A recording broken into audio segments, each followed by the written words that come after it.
Thank you so much, everyone, for staying with us. It's Eve of June 12th. It's June 11th. Tomorrow, Nigerians across religious and ethnic divides will come together to remember one man who was at the vanguard of wanting to lead Nigeria, but that mandate was never granted to him to lead the country after winning what was referred to as perhaps one of the freest and fairest elections in Nigeria's political history, June 12, 1993 presidential election.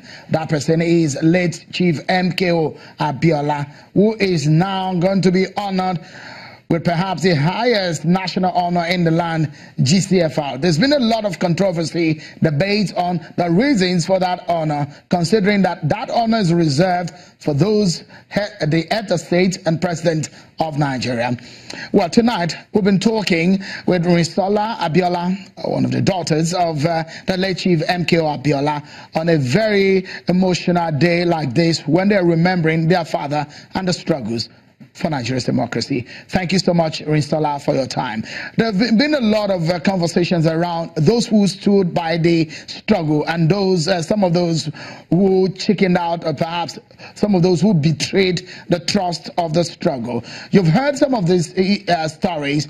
At some point, how did you feel, or how did this make you feel, especially knowing full well that you missed your father so much, and this is something that he died for?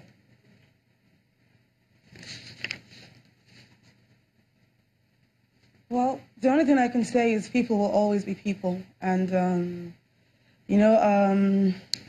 this is a month of Ramadan, yeah? It's the holy month for us Muslims, and we're encouraged to not dwell on those who wrong us so much. So people will always be people. They did what they felt was expedient at the time. And the thing is, history will remember people differently based on the contributions they made and the things that they did or didn't do and the things that they said, or when they chose to remain silent about very important issues. So it's a matter for posterity to judge, really. Many of them are still around. They have their reputation based on how they've built it. So I think it's the sort of justice that will be paid for as long as they live, and even after they have left this world, because they will be remembered for being infamous and not doing the right thing when they ought to have. Perhaps tonight, let me get your thought on this, and quickly too, Rinsola. And it's on the fact that those who fought the 1993 presidential election struggles on the mandate of that election, and even fighting for Nigeria's democracy, were asking, amongst others, that MKO Abiola should be recognized, should be honored, and several other issues have been brought to the table.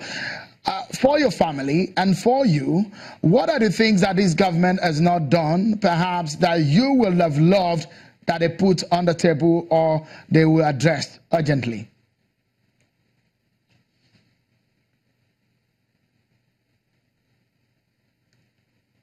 Well, for me, it's, how do I put it?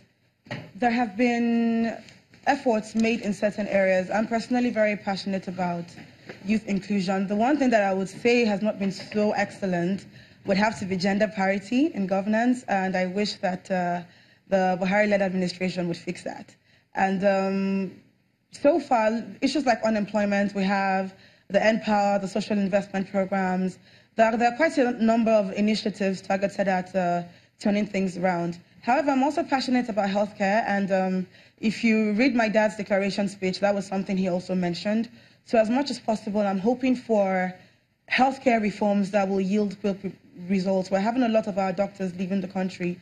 So healthcare reforms would have to be it for me. Enhanced inclusion for women. And of course, my dad was very vocal about eradicating poverty. This government has taken steps to do that.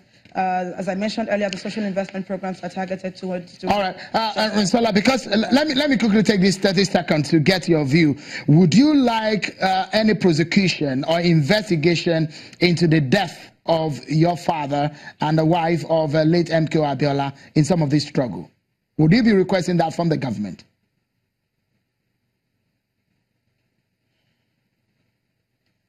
You know, I think it's not just the death of my father and his late wife.